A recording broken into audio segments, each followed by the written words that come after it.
Ndabahaye amahoro mwese mukunda imico n'akaranga vy'Uburundi.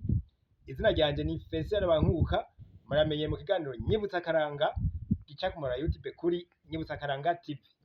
Nyibutsa n'ukwibutsa ivyaranze abarundi baho hambere, maze tugasobanura vyiza dushobora kuza turagenderako kugira ngo igihugu cacu c'Uburundi kibandanye cubakwa neza. Nukwibutsa rero akaranga, mvuze nyibutsa akaranga, uranyibutsa kugira ngo ubuzima bugende neza. Ivyo nibagiye urabinyibutsa, ariko rero hamwe no kwigishanya, kuko ivyo ntarinzi ndabimenya, gutyo vyose bikagenda neza. Uyu munsi rero hariho ico tugomba tuganire. Tuganira iki? Turaba akaririmbo karirimbirwa umwami Mwezi Gisabo.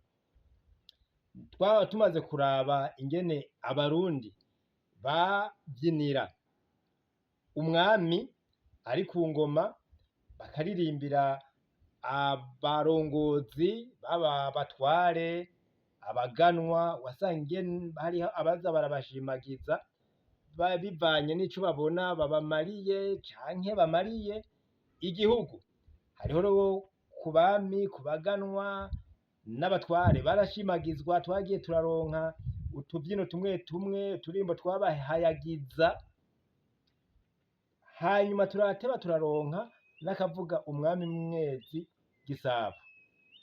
Bagiye barahayagizwa rero abo baganwa, abo batware, abami, gushika naho haje intwaro izi bita za repubulika, iya mbere, iya kabiri repubulika, bavuga ngo ni repubulika kuko riba rivuye mu gifaransa république. Hanyuma rero abarundi baca barageza kurishira mu kirundi ngo ni repubulika. Haca haza iya mbere, iya kabiri, iya gatatu, n'ubu Uburundi buracarongowe n'abakuru b'ibihugu bitwa abaperezida, rivuye mu gifaransa président.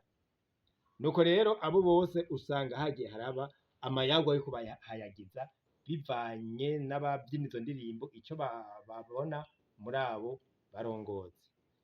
Niho rero twashimye kugaruka ku mayagwa yahagiza uwo mwami Mwezi Gisabo. Sinzi ko wari bwayumve, bivanye nanje uwayanshikirije uko yayampaye, ndayagushikiza uko yayampaye. Hari igihe nawe woba uyazi ukundi, ariko navuze ko ari ukwibukanya. Nawe urashobora kugira ico vyoterereye kugira ngo tubandanye tuza turigisha nyene vyagenze, kuko jewe wako numvise nagashikirijwe n'umutama yitwa Ndorere Bonaventure, yaba ku mutumba wa Birohe, ni muri komine Gitega, mu ntara nyene ya Gitega. Urasanga harimo amajambo atari make yo gusigura, ariko turaza kuyasigura mu bindi biganiro vyo hanyuma. Reka uyu mwanya mbanze ndabashikirize ako kabyino kavuga ati: Gisabo hangama, mu Burundi hangama, ntibwigeze bugwa mwisanganya, uri kombe ry'i Burundi rishamiye ndi ku magenge hangama, abanyaruguru barukiye ingoma yabo hangama, nirya kinji kagongo ntawe uzokwikinga ikiramvu, uri nay'abahunda uwo rikora ryo mukora hangama. Murakoze.